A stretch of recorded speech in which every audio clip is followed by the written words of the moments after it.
Estaba en Berlín, en una residencia artística, cuando mis padres vendieron mi estudio para financiar la startup de mi hermano. Cuando regresé, los andamios envolvían el edificio como una jaula y mis paredes ya se estaban cayendo a pedazos. «Puedes pintar en cualquier sitio», me dijo mi madre con frialdad. Yo sonreí. «¿De qué te ríes?», espetaron ambos. Dije en voz baja: «El estudio que vendieron en realidad era...».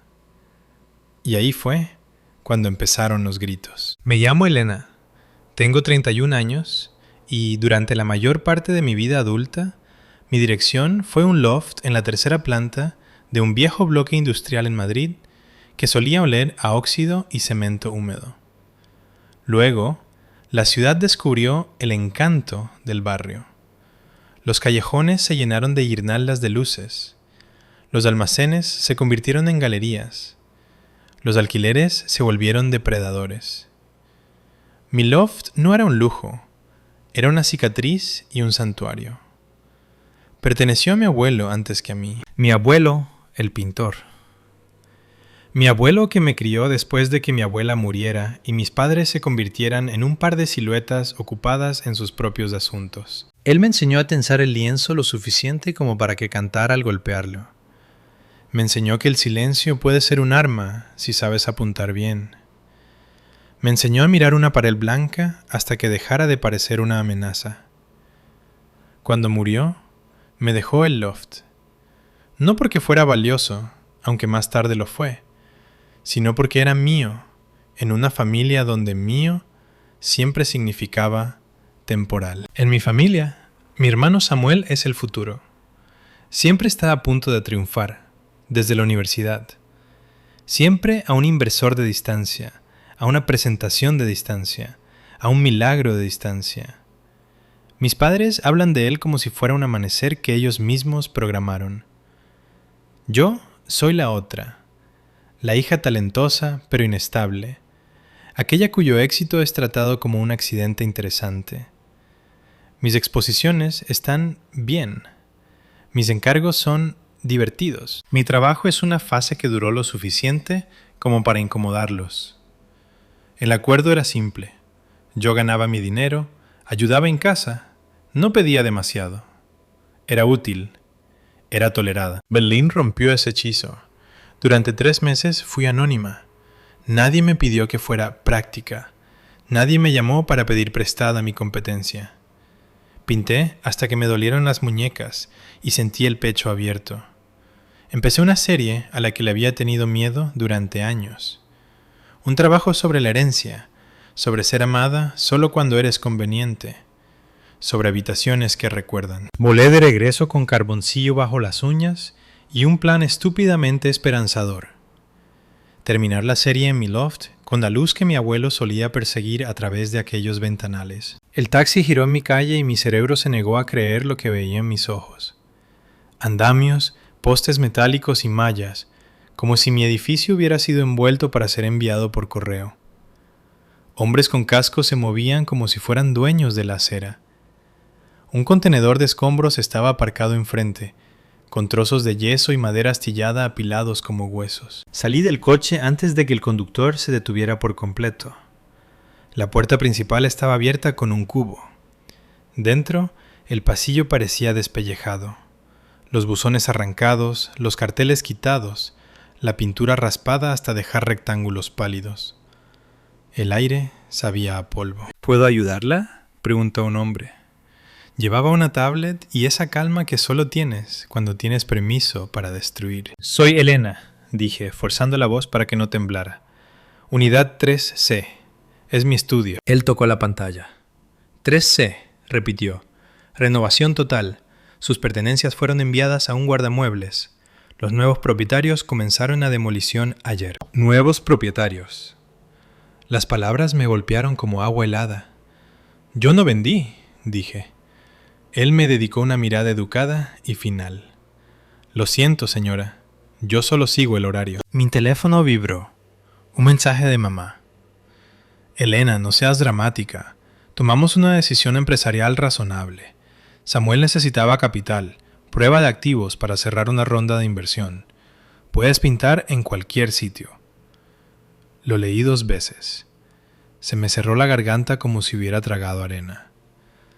Llamé porque una parte estúpida de mí todavía creía en los malentendidos. Papá respondió primero. Elena, dijo, como si llegara tarde a cenar. ¿Ya estás de vuelta? ¿Habéis vendido mi estudio? Pregunté. Hubo una pausa. No de shock ni de culpa. Solo irritación, como si le hubiera pedido que me explicara una factura. Fue una inversión, dijo, para la familia. Para Samuel, corregí. No empieces, advirtió él. Mamá intervino, con la voz afilada como un cuchillo. Estás perdiendo el control. Estoy frente a mi edificio, dije. Lo están destrozando. Y estarás bien, dijo ella, brillante y segura. Siempre lo estás. Puedes pintar en cualquier parte. Escuché a Samuel de fondo riéndose de algo. Ese sonido me provocó una sensación horrible. Pónmelo al teléfono, dije. Él cogió el móvil como si me estuviera haciendo un favor. Elena, dijo, ya cansado. No quería que te enteraras así. ¿Así cómo? Pregunté. ¿Con mis paredes en un contenedor de basura? Necesitaba liquidez, dijo, como si se hubiera tragado un manual de negocios. El tiempo era crucial. No es personal, es solo un espacio. Es de mi abuelo, dije. Es una habitación, corrigió él, ahora más cortante. Y ni siquiera la usas de manera eficiente. Estoy construyendo algo escalable. Los inversores no esperan a que los sentimientos se calmen. Esperé a que mi madre le regañara por ser tan cruel. No lo hizo. El silencio es una respuesta. Colgué. Esa noche no lloré. No pude. La rabia me mantenía erguida como una columna vertebral que no sabía que tenía. Llamé a Marta. Marta no era una amiga para ir de copas. Era una abogada que conocí a través de un coleccionista que amaba el arte y los pleitos por igual. Marta se movía con hechos. No se inmutaba ante las lágrimas, pero tampoco las alimentaba. Envíame todo, dijo. Mensajes, correos, cualquier cosa que muestre cómo presentaron la venta. Y no hables con ellos sin mí. En su oficina a la mañana siguiente, leyó mis documentos con la atención lenta que mis padres nunca me dedicaron. Hay un problema con la forma en que se vendió esto, dijo. ¿Qué tipo de problema? Mi estómago se hundió. No es una cláusula de uso, dijo, como corrigiendo un concepto que yo ni siquiera tenía. Es una propiedad dividida. Tu abuelo lo configuró así hace años. Parpadeé. ¿Dividida? ¿Cómo? La estructura del edificio y el interior de la unidad son legalmente independientes, explicó Marta, señalando la página. El promotor puede comprar el edificio. La comunidad puede controlar la estructura común, pero las mejoras interiores, la construcción del estudio y los derechos de vuelo vinculados a la unidad 3C te pertenecen a ti por separado. No tenían derecho a transmitirlos. Me quedé mirándola. ¿Entonces mis padres no podían venderlo? Podían vender lo que creían que era el estudio, la participación estructural, la línea en un folleto, dijo, pero no podían vender la parte que tiene valor real. No sin ti. Marta sacó el paquete de la venta registrada. Mi firma estaba allí. No era la mía, pero se parecía lo suficiente como para pasar por manos de gente que procesa papeles como si fuera comida rápida. Lo peor era la carta adjunta, escrita de forma formal y venenosa. Me describía como una artista excéntrica con antecedentes de inestabilidad, incapaz de gestionar activos de forma responsable y que requería supervisión familiar. Me quedé allí sentada, leyendo cómo me convertían en un lastre. No era una hija, era un problema con solución. No solo han robado, dije, y mi voz sonaba lejana. Han intentado borrarme. Marta me miró fijamente. Intentaron hacerte prescindible, dijo. Eso es premeditación. Entonces hizo lo que mi familia nunca hizo. Actuó como si lo que me pasaba importara. Presentamos una moción de emergencia, una orden de paralización de obras, denuncias por fraude, una notificación al promotor de que los derechos del interior no habían sido transmitidos y un aviso de que cualquier demolición continuada se arriesgaba a daños y perjuicios por destrucción de propiedad ajena. Para la tarde, mi madre me había llamado 12 veces.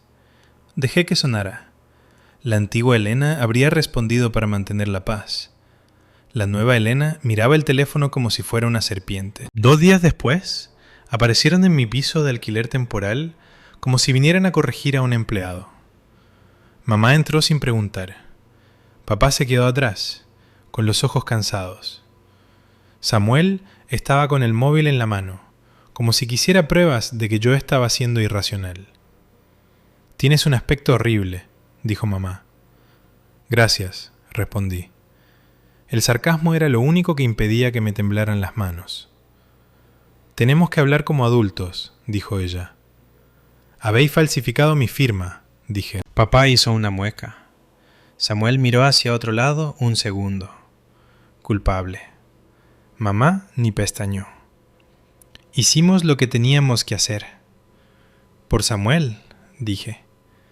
Por la familia, corrigió ella, como si eso lo hiciera sagrado. Samuel dio un paso adelante, impaciente. Esa orden judicial está asustando a los inversores. Esto está afectando mi flujo de caja. Tengo una ronda que cerrar. Necesito activos sobre el papel. Necesito estabilidad.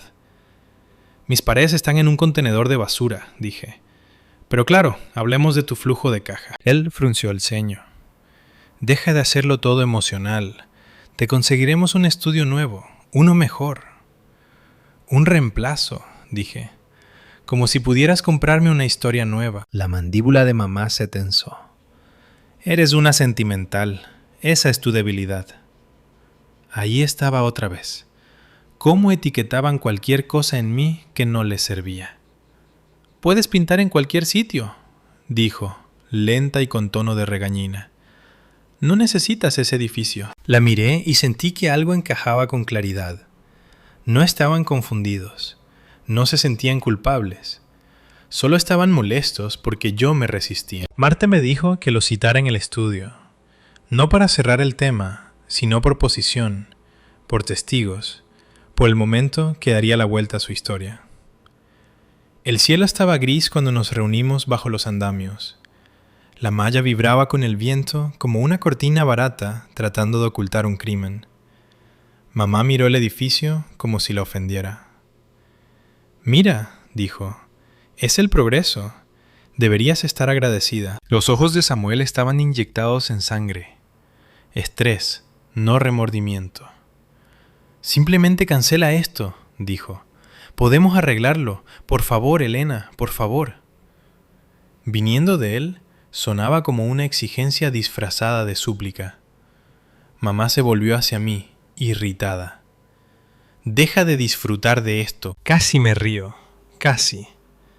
Ella repitió su frase favorita como un hechizo. «Puedes pintar en cualquier sitio». Yo sonreí. Samuel saltó. «¿De qué te ríes?» Esa pregunta, aguda y sospechosa, finalmente se sintió honesta, porque podían oler el cambio de poder y les aterrorizaba. Dije en voz baja. El estudio que vendieron en realidad era... Y me detuve. El silencio es presión. Deja que aumente. Los ojos de mamá se agrandaron. «¡Termina!», siseó. Marta dio un paso adelante con una carpeta y extendió una página. No fue dramático, fue quirúrgico. «Vuestros padres no vendieron lo que creen que vendieron», dijo Marta. «Esta transacción no transmite los derechos del interior de la unidad 3C. No transmite la construcción del estudio. No transmite los derechos de vuelo vinculados a la unidad. Esos pertenecen exclusivamente a Elena». Durante un segundo perfecto, nadie habló. Luego, el rostro de Samuel se quedó sin sangre. «¿Derechos del interior?». Mamá soltó una risa quebradiza. «Eso no existe». «Existe», dijo Marta, «y si vuestro contratista sigue arrancando lo que no os pertenece, añadiremos cargos por destrucción y apropiación indebida». La voz de papá salió pequeña. «Elena, no lo sabíamos». «¿No leísteis?», dije. «No os importó lo suficiente como para leer». Terminé la frase con la calma de un cuchillo deslizándose. Nunca fue vuestro para venderlo. Y ahí fue cuando empezaron los gritos. Mamá primero, un sonido crudo y furioso, como si pudiera asustar a la ley. «¡Has hecho esto para castigarnos!», chilló. «Tienes celos. Siempre has tenido celos». Samuel se agarró el pelo, con la voz quebrada por el pánico. «Arréglalo, Elena, arréglalo. Llámalos. Diles que está bien. Díselo». «¿Que les diga qué?», pregunté. «Que tienes derecho sobre mi vida». Se acercó más, con los ojos desorbitados. «Me lo debes. Tú siempre ayudas». Mamá me señaló el pecho con el dedo. «Eres un egoísta. Estás arruinando a tu hermano».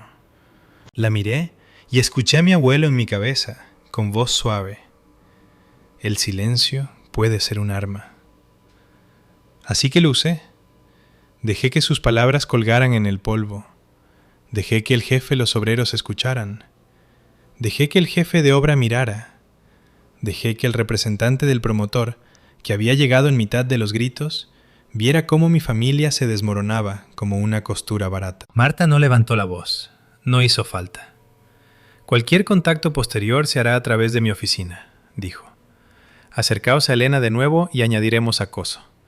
La firma falsificada es un delito penal. La venta es defectuosa. El trabajo en el interior queda congelado». Congelado.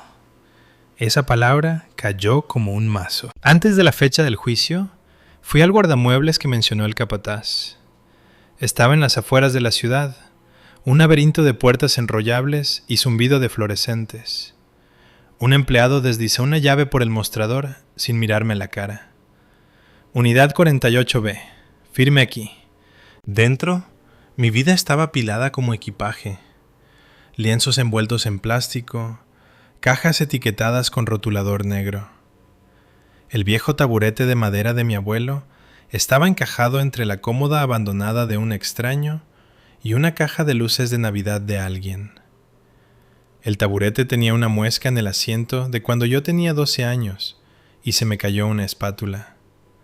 Mi primer pequeño crimen, mi primera lección de que los accidentes dejan pruebas. Puse la mano sobre la madera y finalmente mi cuerpo me permitió sentirlo.